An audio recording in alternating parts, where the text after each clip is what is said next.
اسلامی سال کا یہ تیسرا مہینہ ماہ ربیع الاول شروع ہے۔ جیسے ہی یہ ماہ مبارکہ ربیع الاول کا مہینہ شروع ہوتا ہے، پورے مسلمانان عالم میں خوشی کی لہر دوڑ جاتی ہے اور دوڑنی بھی چاہیے۔ اس ماہ مبارکہ میں امام الانبیاء سرکار دو عالم صلی اللہ علیہ وآلہ وسلم کی ولادت باسعادت ہوئی ہے۔ اللہ تبارک و تعالیٰ کی ذات نے انسانوں کی ہدایت کے لیے، انسانوں کے فلاح اور کامیابی کے لیے وقتاً فوقتاً انبیاء علیہ السلام کو دنیا میں بھیجا، جن کی تعداد تقریباً 1.25 لاکھ ہے، اور سب سے آخر اور آخری نبی اور جناب محمد الرسول اللہ صلی اللہ علیہ وآلہ وسلم ہے۔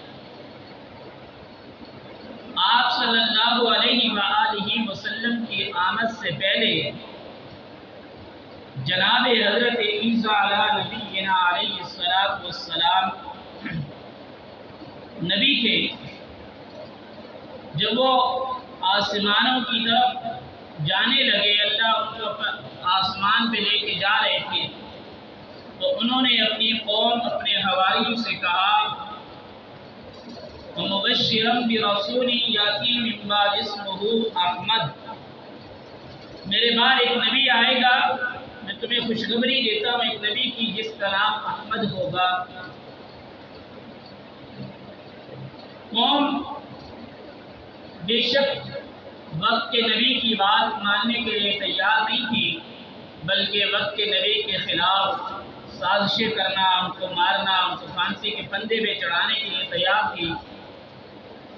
لیکن ان کو اس بات کا یقین تھا کہ جب اللہ کا ایک نبی یہ بات کہہ کے چلا گیا ہے کہ ایک نبی آئے گا، تو وہ بھی اس بات کو مانتے تھے کہ جب اللہ کا نبی کہہ رہا ہے تو ضرور اللہ کا نبی آئے گا۔ بے شک وہ مسلمان نہیں تھے، وہ حضرت عیسیٰ علیہ السلام کو ماننے والے نہیں تھے، لیکن ان کا یقین تھا کہ یہ اللہ کا نبی ہے اور یہ کہہ رہا ہے تو اب اللہ کا ایک نبی آئے گا۔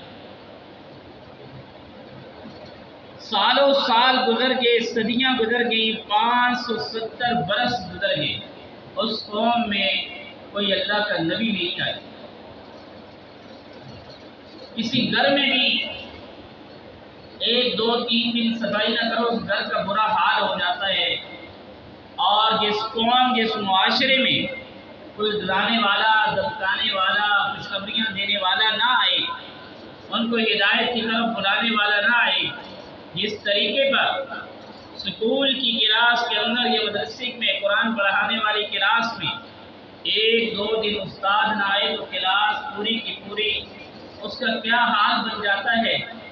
یہی طریقہ ہے کہ جس قوم اور معاشرے میں کوئی ڈرانے اور دمکانے والا نہ آیا ہو، وہاں انسان کی انسانیت ختم ہو جاتی ہے، انسان جانوروں سے بھی گزر جاتا ہے، اور وہاں پہ جنگل کا قانون بن جاتا ہے۔ وہاں نہ انسان کی قدر، نہ انسانیت کی قدر، نہ چھوٹوں کی عزت، نہ بڑوں کی عزت، نہ رشتہ داروں میں رشتہ داری کا خیال، نہ مرد اور عورت میں کوئی فرق، بلکہ ظلم اور تشدد، بربریت، خون خرابہ یہ اس قوم کا حصہ بن جاتی ہے۔ یہی چیز امام الانبیاء سرکار دو عالم صلی اللہ علیہ وآلہ وسلم کی آمد سے پہلے تھے۔ وہ ایسی جاہل قوم بن چکی تھی کہ ان کے اوپر کوئی حکمرانی کرنے کے لیے تیار نہیں تھا۔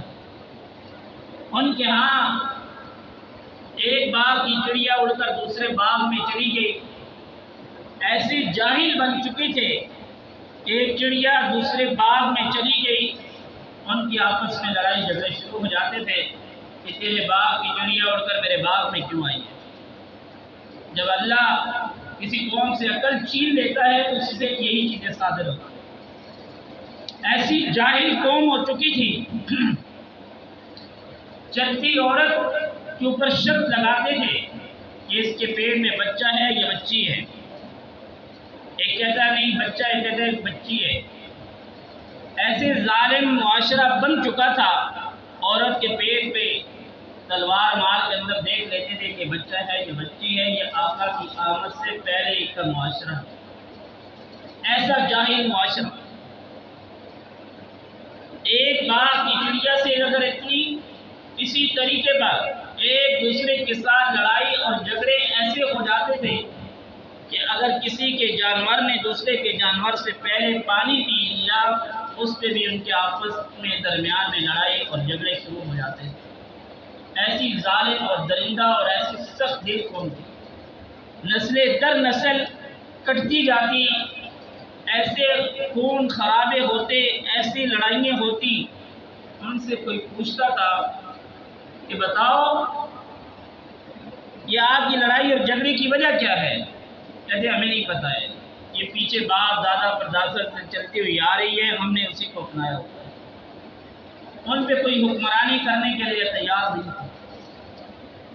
پھر اللہ تبارک و تعالیٰ کی ذات نے اس معاشرے میں، ایسی قوم میں جہاں پہ کسی چھوٹے بڑے کی کوئی تمیز نہیں، ان پہ حکمرانی کرنے کے لیے کوئی تیار نہیں، جہاں پہ تعلیم اور تعلم کا نام نہیں، کوئی ڈرانے والا نہیں، کوئی سیکھنے والا نہیں، کچھ بھی نہیں، ایک جنگل کا معاشرہ بنا ہوا، ایسی قوم بن چکی۔ ایسے معاشرے میں اللہ نے اپنے نبی جناب محمد عربی صلی اللہ علیہ وآلہ وسلم کو بھیجا۔ آپ صلی اللہ علیہ وآلہ وسلم کی آمد سے پہلے، آپ صلی اللہ علیہ وآلہ وسلم کی آمد سے پہلے ابرہ نامی ایک بادشاہ تھا، جس کا سورۃ الفیل میں ایک لمبا چوڑا واقعہ موجود ہے۔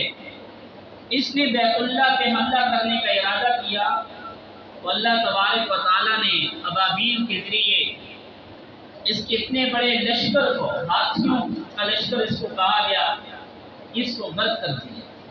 بڑا متکبر بادشاہ تھا کہ لوگ بیت اللہ کی عبادت کرنے کے بجائے جو میں نے عبادت خانہ جو میں نے جنت بنائی ہے اس کی طرف طواف کریں، انہوں نے بیت اللہ پہ چڑھائی شروع کی۔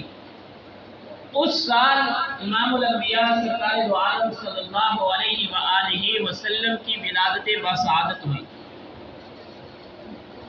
آپ صلی اللہ علیہ وآلہ وسلم کی ولادت ربیع الاول کے مہینے میں ہوئی۔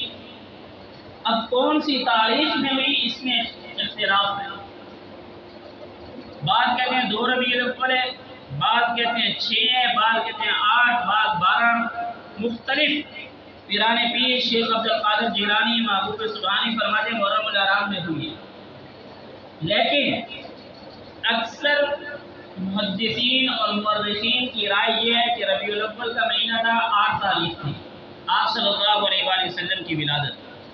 آج تو مشہور ہے 12 ربیع الاول کی، اکثریت محدثین کی رائے یہی ہے کہ 8 ربیع الاول کو آپ صلی اللہ علیہ وآلہ وسلم کی ولادت ہے، لیکن اس میں اختلاف ہے۔ آپ صلی اللہ علیہ وآلہ وسلم سے پوچھا گیا کہ آقا آپ کی ولادت کب ہوئی؟ آپ صلی اللہ علیہ وآلہ وسلم نے فرمایا کہ میری ولادت پیر والے دن ہوئی، اس لیے میں پیر والے دن کا روزہ رکھتا ہوں۔ دن کی تو تعین کی سمجھ آتی ہے، لیکن تاریخ میں اختلاف ہے۔ اس کی وجہ یہ تھی کہ عبادت کے ساتھ، معاملات کے ساتھ اس ربیع آپ صلی اللہ علیہ وآلہ وسلم کی ولادت کا کوئی تعلق نہیں تھا، شریعت کے ساتھ اس کا کوئی تعلق نہیں تھا، اس لیے اس کی تعین میں بھی اختلاف ہے۔ لیکن آپ صلی اللہ علیہ وآلہ وسلم کا اس دنیا سے پردہ فرمانا وہ 12 ربیع الاول ہے، اس پہ سب کے سب محدثین اور مورخین اجتماع کرتے ہیں، سب جمع ہیں کہ آپ صلی اللہ علیہ وآلہ وسلم جب اس دنیا سے پردہ فرمایا وہ 12 ربیع الاول کی تاریخ ہے۔ آپ کی ولادت اس میں اختلاف ہے، وفات پہ سب متفق ہیں کہ وہ 12 ربیع الاول کی تاریخ ہے۔ آپ صلی اللہ علیہ وآلہ وسلم پیر اور جمعرات کا روزہ رکھتے ہیں۔ دوسری روایت مسلم شریف کی یہ ہے کہ میں اس لیے یہ پیر اور جمعرات کا روزہ رکھتا ہوں، اس دن اللہ تبارک و تعالیٰ کی ذات کے بارگاہ اقدس میں امت کے نامہ اعمال پیش کیے جاتے ہیں، اور میں کہتا ہوں کہ جب میرا اعمال نامہ پیش کیا جائے تو میں روزے کی حالت میں، اس لیے بھی دو روایتیں ہیں، یعنی دو قسم کے عنوان ہیں۔ ایک یہ کہ میری ولادت پیر والے دن کی ہے، دوسرا یہ کہ اس دن آپ صلی اللہ علیہ وآلہ وسلم فرماتے اللہ کے ہاں نامہ اعمال پیش کیے جاتے ہیں۔ ہمیں اصل کیا ہے کہ ہم آپ صلی اللہ علیہ وآلہ وسلم کی جو سیرت ہے، آپ صلی اللہ علیہ وآلہ وسلم کا جو 23 سالہ 63 سالہ دور ہے، ہم اس کو پڑھیں، سمجھیں، دیکھیں ہم کہاں پہ کھوٹے ہیں، کہاں ہماری نبی علیہ السلام کے ساتھ ہر انسان کے دل میں جو کلمہ گو ہوگا اس کے دل میں نبی علیہ السلام کی محبت ہوگی، کسی کے دل میں آپ صلی اللہ علیہ وآلہ وسلم کی نفرت، کلمہ پڑھنے والے مسلمان کے دل میں نبی علیہ السلام کی نفرت نہیں ہو سکتی۔ اصل چیز کیا ہے؟ قرآن نے جس چیز کے ہمیں حکم دیا ہے، فرمایا اطیعوا اللہ و اطیعوا الرسول، تم اللہ اور اس کے رسول کی اطاعت کرو۔ قرآن کہتا ہے قل ان کنتم تحبون اللہ فاتبعونی، میرے معبود آپ ان سے فرما دیجئے اگر تم اللہ سے محبت کرتے ہو فاتبعونی، میری اتباع کرو۔ اللہ نے ہمیں اتباع کا حکم دیا کہ آپ کی کامیابی، آپ کے لیے جو معیار ہے وہ جناب رسول اللہ صلی اللہ علیہ وآلہ وسلم کی زندگی پر عمل ہے۔ اور آپ صلی اللہ علیہ وآلہ وسلم کی زندگی، قرآن کہتا ہے لَقَدْ كَانَ لَكُمْ فِي رَسُولِ اللَّهِ أُسْوَةٌ حَسَنَةٌ، آپ صلی اللہ علیہ وآلہ وسلم کی جو زندگی ہے یہ تمہارے لیے ایک بہترین نمونہ، آئیڈیل اور معیار ہے۔ آپ صلی اللہ علیہ وآلہ وسلم کے حق میں مسلمانوں نے تو کتابیں لکھی، ایک عیسائی مورخ تھا، اس نے کہا کہ میں ایک ایسی کتاب لکھنا چاہتا ہوں جس کی زندگی کو میں دیکھ کر، سن کر، سمجھ کر کہ اس کی زندگی رول اور ماڈل ہو سکتی ہے۔ وہ کہتا ہے کہ میں نے جس شخص کی زندگی کو میں نے بڑی کتابیں پڑھنے کے بعد جس نتیجے میں پہنچا، وہ میں نے واحد شخصیت دیکھی ہے جناب رسول اللہ صلی اللہ علیہ وآلہ وسلم کی، جن کی زندگی ہر انسان کے لیے نمونہ ہے۔ کہا میں عیسائی ہوں، غیر مسلم ہوں، میں نے جناب حضرت عیسیٰ علیہ السلام کے اوپر کتاب نہیں لکھی، میں نہیں مانتا کہ ان کی زندگی آج کے لیے آئیڈیل اور معیار ہے، بلکہ رسول اللہ صلی اللہ علیہ وآلہ وسلم کی زندگی معیار ہے۔ کیوں کہ حضرت عیسیٰ علیہ السلام کے والد نہیں تھے، حضرت عیسیٰ علیہ السلام کا گھر نہیں تھا، انہوں نے اس دنیا سے پردہ نہیں فرمایا، بہت ساری وجوہات لکھی۔ فرمایا میں نے آپ صلی اللہ علیہ وآلہ وسلم کی زندگی کو جب پڑھا، سمجھا کہ آپ صلی اللہ علیہ وآلہ وسلم کی زندگی ایسی ایک بہترین مثال ہے، اگر اس پہ کوئی چلے گا، اس کے اوپر اس کو اپنائے گا، وہ انسان کامیابی حاصل کرے۔ آج ہمارا جو فلسفہ ہے، آج ہماری جو گفتگو ہے، آج ہماری زندگی میں جو کوتاہیاں ہیں، وہ ہم نے نبی علیہ السلام کی سیرت کو منانا شروع کر دیا ہے اپنانے کے بجائے۔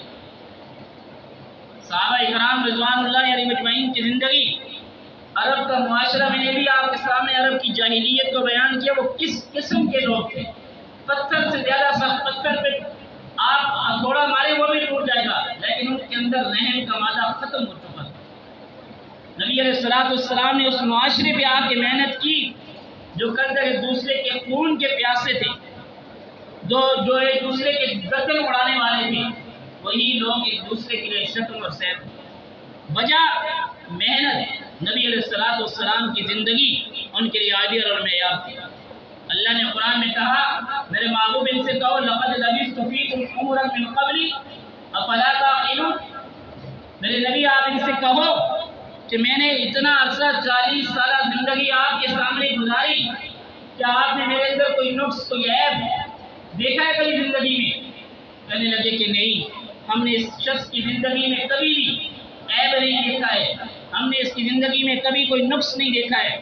یہ وہ رسول اللہ صلی اللہ علیہ وآلہ وسلم کی زندگی تھی کہ جس کو وہ دیکھ کر سمجھ کر سن کر آپ صلی اللہ علیہ وآلہ وسلم کی اس نبوت کو جاننے کے بعد وہ یہ بات کہتے تھے یہ نبی سچا بھی ہے، صادق بھی ہے، امانت دار بھی ہے، اخلاق کا بھی سب سے اعلیٰ ہے، لیکن جہالت اور ضد اور ہٹدرمی نے ان کو کلمہ پڑھنے سے دور کر دیا۔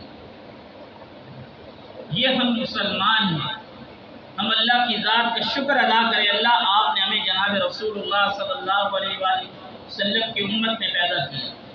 یہ عام امت نہیں، سب سے لاڈلی امت، سب سے لاڈلا رسول، آخری رسول، امام الانبیاء، امام الرسول، اللہ نے مجھے اور آپ کو ان کی امت میں پیدا کیا۔ ہمیں اللہ نے اس امت میں، اور اللہ نے ہمیں اپنا کلام، جو اللہ نے جس کلام کو پڑھا وہ اللہ نے اپنے نبی کو دیا، نبی نے امت کے حوالے کر دیا۔ میں اور آپ اس امت میں ہیں، اور جس امت کے متعلق اللہ قرآن میں کہہ رہا ہے کنتم خیر امت، تم بہترین امت ہو، تم اعلیٰ امت ہو۔ میں اور آپ اس امت کے اندر پیدا ہوئے ہیں، اس نبی کے امتی ہیں جس کے متعلق اللہ قرآن کہتا ہے لقد جاءکم رسول من انفسکم، تمہارے اندر اللہ نے ایک رسول کو تمہیں میں سے بھیجا، اور وجہ بھی بتائی عزیز علیہ، یہ جو تمہارے اندر جو خرابیاں ہیں اس کی وجہ سے تمہارا نبی تمہاری وجہ سے اس کو تکلیف ہوتی ہے، ما عنتم حریص علیکم، وہ تمہارے بارے میں بڑا متفکر ہے، بہت زیادہ اللہ کا نبی تمہارے بارے میں سوچتا اور فکر کرتا ہے، حریص علیکم المؤمنین، وہ مومنوں کے متعلق بڑا حرص کرتا ہے، لالچ کرتا ہے کہ ایک ایک میرا امتی جہنم سے بچ کر جنت میں جانے والا بن جائے۔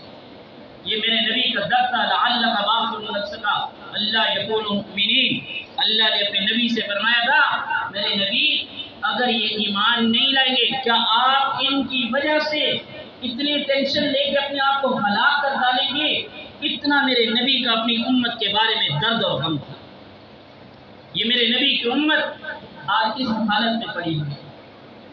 آج ہمیں جناب رسول اللہ صلی اللہ علیہ وآلہ وسلم کی زندگی منانے کے بجائے اپنانے کی ضرورت ہے۔ صحابہ اکرام وہ میرے نبی کی زندگی کو پڑھ کر کے، سن کر کے نہیں، پڑھ کر کے، دیکھ کر کے کہ نبی کی زندگی ایسی تھی، ایسی تھی، ایسی تھی، ساری زندگی میں کبھی رسول اللہ صلی اللہ علیہ وآلہ وسلم نے لاہ و لعب گفتگو نہیں کی، کبھی کسی کو اپنے ہاتھ سے تکلیف نہیں دی، اس زندگی سے وہ متاثر ہو کر کے دائرہ اسلام کے اندر داخل ہو گئے۔ حضرت عبداللہ بن سلام رضی اللہ تعالیٰ عنہ یہود کے بہت بڑے عالم تھے، بہت بڑے عالم تھے، فرماتے ہیں میری جب نظر رسول اللہ صلی اللہ علیہ وآلہ وسلم پہ پہلی مرتبہ پڑی، میں نے رسول اللہ صلی اللہ علیہ وآلہ وسلم کے چہرہ مبارک کو پہلی مرتبہ دیکھا، میں اس وقت فیصلہ کرنے پہ مجبور ہو گیا لیس بوجہ کذاب، یہ چہرہ کسی جھوٹے کا چہرہ نہیں ہو سکتا ہے۔ کافر بھی دیکھے وہ بھی رسول اللہ صلی اللہ علیہ وآلہ وسلم کی چہرہ مبارک کو دیکھ کر کے یہ فیصلہ کر لے میں اور آپ کو مسلمان ہیں۔ اللہ کی ذات کا شکر ادا کریں کہ اللہ نے ہمیں اس نبی کی امت میں پیدا کیا جس نبی صلی اللہ علیہ وآلہ وسلم فرماتے ہیں میں اس وقت تک چین آرام سکون سے نہیں بیٹھوں گا جب تک میرا آخری امتی جہنم سے نکال کے جنت میں نہ چلا جائے۔ وہ نبی جب عرش معلیٰ پہ اللہ کے پاس گیا، اللہ کی ذات کے ساتھ ہم کلام ہو رہا ہے، گفتگو ہو رہی ہے، سامنے کوئی پردہ نہیں، وہاں بھی وہ نبی اپنی امت کو نہیں بھولا، آج امت اپنے نبی کو بھول چکی ہے۔ ہمیں سیرت منانے کی چیز نہیں ہے، اپنانے کی چیز ہے۔ یہ ربیع الاول کا پیغام ہے، کثرت کے ساتھ جناب رسول اللہ صلی اللہ علیہ وآلہ وسلم پہ درود پڑھو۔ ربیع کا معنی کیا ہے؟ بہار، الاول پہلی بہار، آقا اس امت کے لیے بہار بن کر کے آئیں گے۔ یہ ربیع الاول کا مہینہ سب سے اعلیٰ مہینہ ہے، ہم جناب رسول اللہ صلی اللہ علیہ وآلہ وسلم کی زندگی کو اپنانے کی کوشش کریں کہ میرے نبی کا رشتہ داروں کے ساتھ کیا تعلق تھا، پڑوسیوں کے ساتھ کیا تعلق تھا، معاملات کیسے تھے، عبادت کیسی تھی، ریاضت کیسی تھی، اپنے ساتھیوں کے ساتھ کیسے تھے، مخالفین کے ساتھ کیسے تھے، اپنوں کے ساتھ کیسے تھے، تجارت کیسی تھی، لین دین کیسا رہا، یہ سب کچھ ہمیں رسول اللہ صلی اللہ علیہ وآلہ وسلم کی زندگی میں ملے۔ اصل چیز ہے اس کو اپنانے کی ضرورت۔ ہمارے پاس علم ہر چیز کے بارے میں آج ہمارے پاس علم کہیں نہ کہیں موجود ہے، یہ صحیح ہے، یہ غلط ہے، یہ صحیح ہے، غلط ہے۔ جس چیز کا علم آج ہمارے پاس نہیں ہے وہ عمل کا علم ہے۔ آج ہم عمل سے قاصر ہیں، ہماری یہی زندگی گزر رہی ہے، فلاں غلط، فلاں غلط، فلاں غلط، فلاں غلط۔ اپنے بارے میں اگر سوچ لیں کہ میں سب سے زیادہ غلط ہوں، میرے اندر سب سے زیادہ کوتاہیاں ہیں، خدا کی قسم ہماری زندگی بدل جائے۔ اور اس وقت ہمارے ملک پاکستان کے جو حالات ہیں، بالخصوص سیلاب، حد سے بھی زیادہ لوگ گھروں سے بے گھر ہو چکے، کل تک دینے والے آج مانگنے والے بن گئے، جو اپنے گھروں میں رہتے تھے آج وہ گھروں سے بے گھر ہو گئے۔ قدرتی آفات سے نمٹا نہیں جاتا بلکہ ان سے اللہ کی پناہیں مانگی جاتی ہیں۔ ان کا مقابلہ اللہ کی طاقت کا کوئی مقابلہ نہیں کر سکتا ہے۔ یہ ہمارے جملے بھی کفریہ جملے ہیں کہ اللہ کی آفت کے ساتھ مقابلہ کیا جائے، قدرتی آفات کے ساتھ نمٹا جائے۔ آج نمٹ ہی رہے ہیں، ہم آج 78 سالوں سے سود کھا رہے ہیں۔ سود خور قوم کا یہی حال ہوتا ہے کہ وہ اس پہ کبھی پانی کا عذاب آئے گا، کبھی مہنگائی کا عذاب آئے گا، کبھی ہواؤں کا عذاب آئے گا، کبھی زلزلوں کا عذاب آئے گا، وہ اسی طرح چکنا چور ہوتی رہے گی۔ اللہ کے آگے توبہ اور استغفار کی ضرورت ہے، اور کثرت کے ساتھ درود پڑھ کے اپنے اللہ کے سامنے تنہائیوں میں بیٹھ کے اپنے لیے، پوری امت مسلمہ کے لیے دعائیں کرنے کی ضرورت ہے کہ اللہ ہم آپ کے امتحان، آپ کی آزمائشیں، آپ کی ابتلاؤں کے قابل نہیں ہیں۔ اے اللہ ہم آپ سے معافی مانگتے ہیں جو میری وجہ سے ہے، اللہ کسی اور کی وجہ سے نہیں۔ اللہ اس گناہ میں شریک تھا، آج امت اس میں شامل ہو گئی ہے۔ اے اللہ میں آپ سے معافی مانگتا ہوں، امت کے حال پہ رحم فرما۔ اللہ سے دعا ہے کہ اللہ تبارک و تعالی ہمیں ان باتوں پر عمل کی